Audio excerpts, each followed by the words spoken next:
Hey guys, I know it's been a long time since I've made any videos or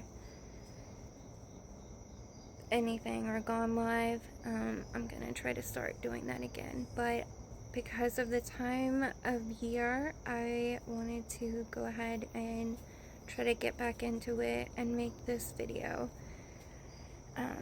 So if you haven't seen or don't know, September is Spinal Cord Injury Awareness Month, and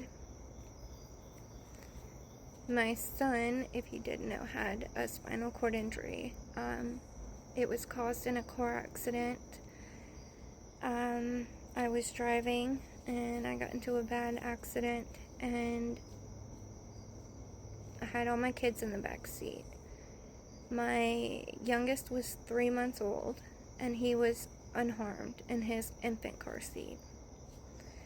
My daughter was mostly okay, but my middle child, Aiden, was not.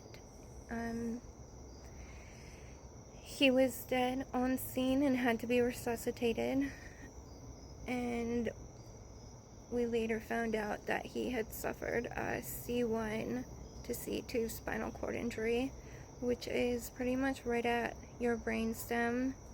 And so from that point down, he could not move, breathe, nothing.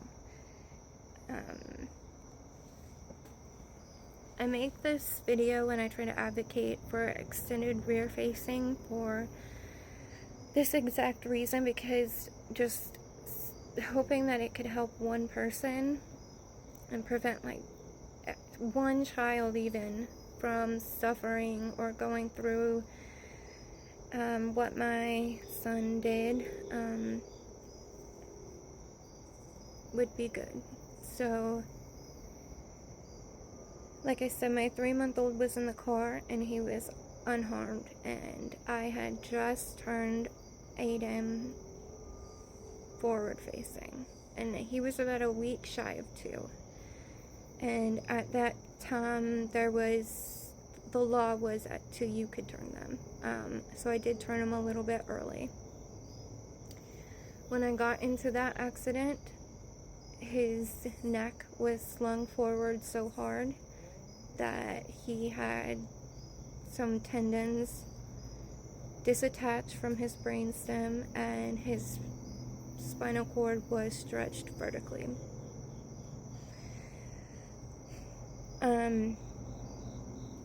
Sorry, I'm trying not to get like emotional while I make this video. He suffered a lot. He was scared, and he lived the remainder of his life completely disabled. He couldn't breathe on his own. He could only say a few words. He had to be tube fed. He had a trach, and what comes with that is a lot of scares sometimes, and you know, it's the scariest for them. The fear on their face when something goes wrong is just not something you ever want to see your child go through. I believe 100% that his spinal cord injury was preventable had I had him rear facing. And nobody can tell me different, because my other son was, and he was an infant and he was fine. My son lived only 4 years after his spinal cord injury. He was healthier than most with his condition. He was rarely hospitalized, and he wasn't.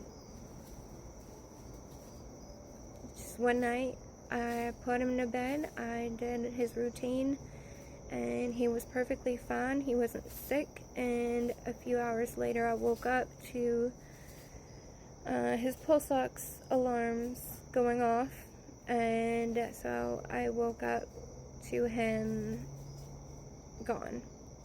He was resuscitated, but at that point he was brain dead. and he was only 6. He was a few days away from starting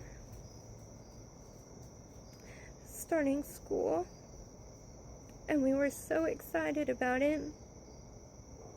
He had done kindergarten virtually, but he was going to school for the first time. He would have been going into a special needs class, and he was just a few days away from that. I'm sorry. So we had a lot we were looking forward to, and I thought I had a lifetime with him. I was worried about what would happen to him when I died.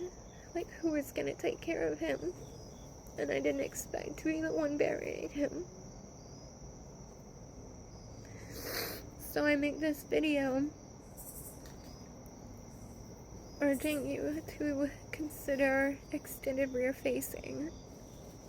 And there are car seats that are made for keeping kids comfortable. If they say they're uncomfortable, if they are not old enough, tall enough, heavy enough, do not give in to them, because it's not worth it. Because I have a child that's gone, and he had to live a sad life. No matter how happy he was here on this earth, he lived a sad life, and there's no going around that.